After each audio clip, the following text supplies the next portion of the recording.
Good morning friends. आज की मेरी कहानी बहुत ही अच्छी एक शिक्षाव्रत कहानी है। कहानी पूरी सुनिएगा। आप अब पछताए होत क्या जब चिड़िया चुग गई खेत। मुहावरे का सही अर्थ जान पाएंगे।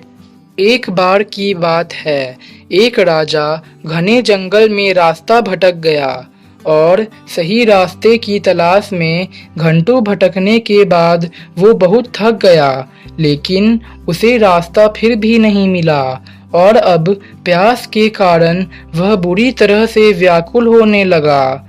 उसके सभी सैनिक भी उससे बिछड़ चुके थे और इस बुरे वक्त में उसके साथ केवल एक ही साथी था और वो था उसका पालतू तोता।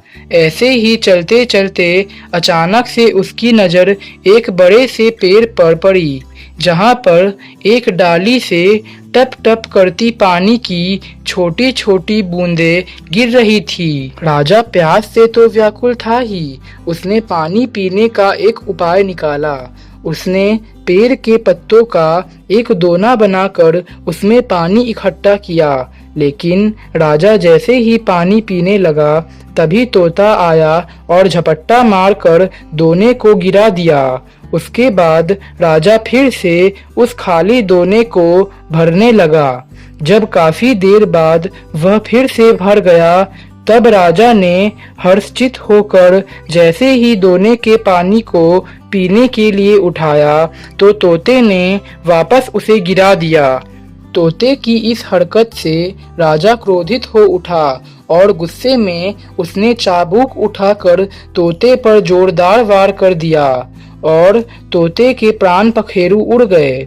अब राजा ने सोचा कि अब मैं आराम से पानी इकट्ठा कर अपनी प्यास बुझाऊंगा। यह सोचकर वह डाली के पास जाकर पानी वाली जगह पर पहुंचा और उसने जैसे ही अपना सिर ऊपर किया तो उसके तो पाँव के नीचे की जमीन ही खिसक गई, क्योंकि उस डाली पर तो एक बहुत ही बड़ा सा जहरीला सांप सोया हुआ था और उस सांप के मुंह से लार टपक रही थी। राजा अब तक जिसको पानी समझ रहा था वह सांप की जहरीली लार थी।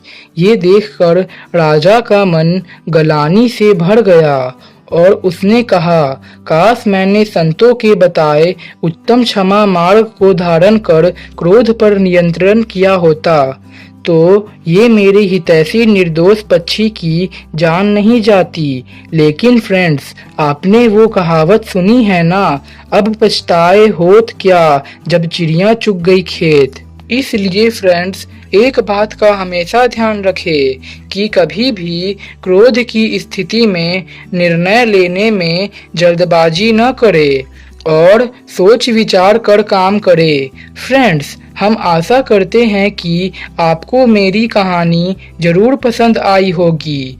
तो हमसे जुड़े रहने के लिए और हमेशा नई नई कहानी सुनने के लिए आज ही हमारे चैनल को सब्सक्राइब करें और हमारा उत्साह बढ़ाते रहे। See you soon at my new story.